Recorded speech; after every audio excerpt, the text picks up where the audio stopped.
Common question పేరెంట్స్‌కి ఉండేదేంటంటే, చిన్న పిల్లల్లో కరెక్ట్‌గా చెక్ చేశారా లేదా? లేదా పిల్లలు కరెక్ట్‌గా చెప్పారా లేదా? అసలు పవర్ అసెస్‌మెంట్‌కి పద్ధతులుంటాయా లేదా? అనేది కామన్ కన్సర్న్ పేరెంట్స్‌లో.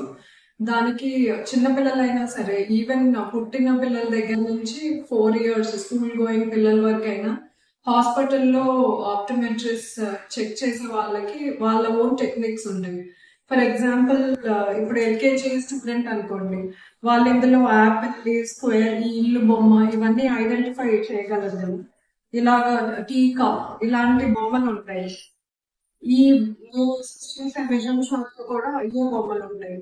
చేతికి ఇది ఇచ్చి దీన్ని చేయమని అడుగుతాం.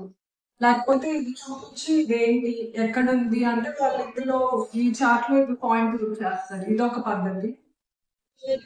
కేజీ ఫస్ట్ క్లాస్ వాళ్ళు ఏబిసిడీలు చదవగలిగే వాళ్ళకి ఇలా సింపుల్ చార్ట్ హెచ్ఓటీవీ చార్ట్స్ ఉంటాయి.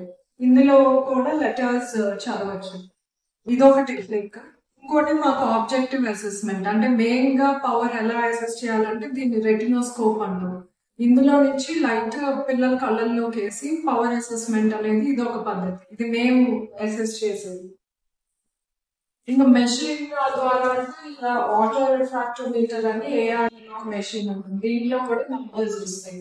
ఒకవేళ ఆల్రెడీ కలర్ పెట్టుకున్న వాళ్ళైతే ఇందులో కూడా ఎంతుంది కలర్ పవర్ అని కూడా మన అసెస్మెంట్ ఉంటుంది.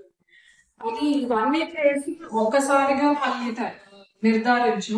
ఒక 3 టైమ్స్ అసెస్ చేస్తాం. కళ్ళల్లో డ్రాప్ వేసి కళ్ళ మజిల్స్ ని రిలాక్స్ చేసి ఒకసారి, మళ్ళీ 3 డేస్ తర్వాత రమ్మని ఇంకొకసారి. ఇలా ఇన్ని మల్టిపుల్ స్టెప్స్ లో చేస్తాం కాబట్టి పిల్లల్లో విజువల్ అసెస్మెంట్ హాస్పిటల్లో జరిగితే ఆల్మోస్ట్ 99 to 100% కరెక్ట్ గానే జరుగుతుంది. సో పేరెంట్స్ ఏ డౌట్ పెట్టుకోవాల్సిన అవసరం లేదు. Thank you.